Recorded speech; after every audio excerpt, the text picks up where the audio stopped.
The ongoing season has seen the Golden State Warriors become one of the most vocal critics of the NBA's officiating. Steve Kerr had famously berated the referee's calls during a Warriors-Houston Rockets matchup back in December by stating, "This is a billion-dollar industry. You got people's jobs on the line." Since then, the team's situation has only worsened, with each win-loss making the difference between their playoff chances. Speaking of wins and losses, March Madness is hitting a fever pitch, and this Friday's Kentucky vs. Tennessee showdown is one for the ages. Two powerhouse programs, one massive game. Who will come out on top?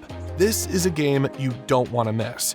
And with MyBookie's Bet and Get, the action gets even sweeter. Place a cash bet on Kentucky vs. Tennessee and unlock a surprise reward. Free bets, cash back, or bonus chips. You never know what's coming next. But one thing's certain, the more you bet, the more chances you have to win. March Madness is all about seizing the moment, whether you're backing the Wildcats or rolling with the Volunteers. Every possession could be the difference between victory and heartbreak. Don't sit on the sidelines. Sign up now with promo code SWISH to claim your exclusive deposit bonus and boost your bankroll. Or bet straight up. Just make sure to tell them we sent you. The madness is here. Bet on every game, anytime, from anywhere. Only with MyBookie. Let's get back to the video. As the situation for the Bay Area franchise deteriorated during the recent game against the Dallas Mavericks, Steve Kerr was unable to keep his cool. The matchup became a bit more interesting after onlookers captured Kerr arguing with a referee, Gucci Mane, in the middle of the court. The head coach seemed visibly upset, not willing to accept any explanation that was being given to him. After he shouted at Mane, the referee walked away and punished Kerr with a technical. Even Draymond Green had to assist in pulling back the head coach after his anger seemed to be getting the better of him. Yes, Draymond Green, the same guy whose on-court antics have made him notorious. For Steve Kerr to lose his cool over this speaks volumes. After all, if the coach knew one thing during the early part of the NBA season, it was to know when to control one's temper. Despite being upset, Steve Kerr kept his cool against officiating during the NBA Cup game. After Golden State's recent 119-101 win over the Hornets, in which some blatant traveling violations were missed, Kerr, who earned a technical foul after complaining about the issue, fully unleashed his complaints about the league while anticipating being slapped with a worthwhile fine. I don't understand why we're not teaching our officials to call travel in this league. They do a great job. They work their tails off. They communicate well. But I see 5-6 travels a game that aren't called. We had 4 ourselves in Philadelphia. None of them were called. It's a problem when there's like 100 fans in the stands and every coach on the sidelines. When I'm watching film and it's like everybody's doing that, so everyone's seeing it. So we're clearly not teaching, as a league, our officials to look at the feet. And I've made that clear to the league. Maybe I'll hear back from them after these comments. But for the good of the game, the entire game is based on footwork. And for the good of the game, we need to enforce traveling violations, and we're not doing it, and I don't understand why. Kerr has been around the NBA since his rookie 1988-89 season, so he knows what a traveling violation looks like. Officiating crew of Mark Lindsay, Michael Smith, and Andy Nagy simply let the basketball lifer down, and to Kerr's point, some obvious calls truly were missed. Golden State's coach fully understands that NBA refs are watching for so much on every individual play and are only booed and never cheered for. But Kerr, as usual, is speaking out for change. Every time I watch tape, there's 3 or 4 plays a game where, the whole bench and everyone sees it. So I just think we can do a better job. And like I said, it's about the way we're teaching them.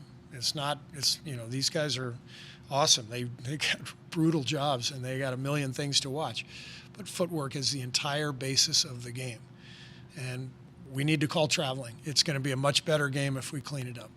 Kerr accepts the fact that he'll likely have to pay for his harsh comments. However, he believes his complaining is well worth it. After watching LaMelo Ball waltz across the court without a single whistle, Kerr lost it. And now, his most recent with Trae Young, well, see for yourself. Fast forward to March 22, and it's like the refs heard Kerr's complaints and thought, what if we just ignored this even harder? Because what happened in the Warriors-Hawks game was next level ridiculous. Trae Young didn't just travel. He packed his bags, booked a flight, and relocated. And the refs? They just stood there. First quarter winding down. Warriors already struggling, and Trae Young picks up his dribble near half court. But instead of actually dribbling, he just keeps moving. Shuffles both feet, takes his sweet time, then casually swings it to Georges Niang, who finds Caris LeVert for a buzzer-beating jumper. Hawks go up 40-23. Kerr probably needed an emergency meditation session. Warriors fans absolutely losing it.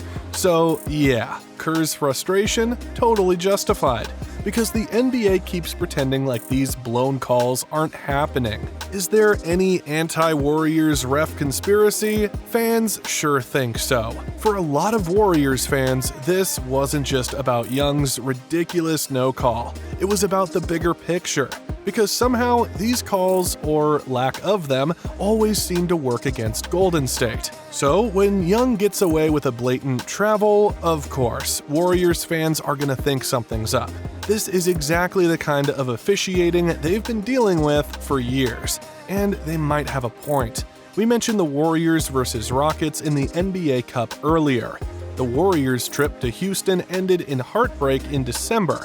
Golden State lost 91-90, knocking them out of the NBA Cup.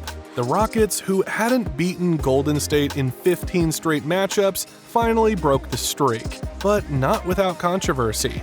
A foul call in the final seconds flipped the script, and Steve Kerr was fuming. With 12 seconds left, Stephen Curry launched a three-pointer, hoping to extend the lead. He missed, and chaos followed. As players scrambled for the loose ball, Jonathan Kuminga was whistled for a foul on Jalen Green. That sent Green to the line for 2 free throws, the difference in the game. Warriors lose, Kerr nearly combusts. We're going to call it a loose ball foul on a jump ball situation with guys diving on the floor with the game on the line? This is a billion-dollar industry. You got people's jobs on the line. I am stunned. Or how about Steph Curry?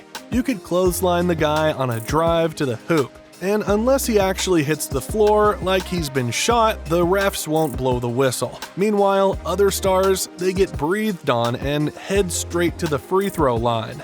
Curry may be one of the best to play the game. While everyone knows him as a three-point dynamo, Curry's got some serious skills inside the paint, too.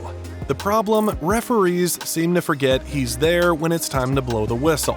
A prime example came on February 7th against the Lakers, when Curry only got 5 free throw attempts after driving to the basket multiple times. Yes, his inside game remains underrated, as people just see him shooting a barrage of threes. Speaking to Anthony Slater, he pointed to a noticeable red mark on his face from a play.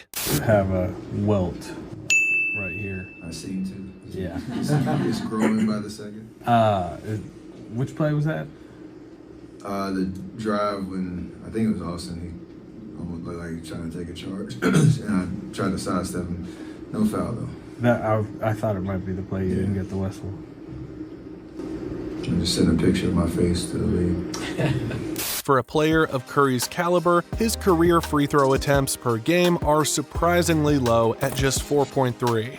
During Media Day on ahead of the NBA All-Star Game, Curry was asked what rule he would change if he were commissioner for a day. Curry focused on a topic that fans and many of his fellow players bring up consistently: officiating. Curry didn't exactly offer an on-court rule change, but he did suggest that the league should offer more public information about how referees are evaluated. I would probably want to see the refs grading system probably. Like, let that be more public, the same kind of way our stats are shown on a nightly basis. Not to, like, make their job any harder, because it's a really hard job, but it'd be interesting from a fan player perspective to know, why a ref is a great ref and how they kind of rate their system a little bit. I'm curious about that. Curry is not the first person to make such a suggestion. Another common refrain, especially after missed calls in important games, is that officials should have to do post-game press conferences. None of that is likely to happen, but the league does have a rigorous process for assessing how its referees are performing. At some point, something has to change. Right now, it just feels like the league is hoping people forget about it, but realistically, the league isn't going to start cracking down anytime soon. If they wanted to, they would have already done it. So until then, expect more blown calls, more fan meltdowns, and a lot more Steve Kerr press conferences where he sounds like a man slowly losing his will to live. Hope you enjoyed the video, guys. Make sure to hit the like and subscribe buttons for more NBA content. See you next time.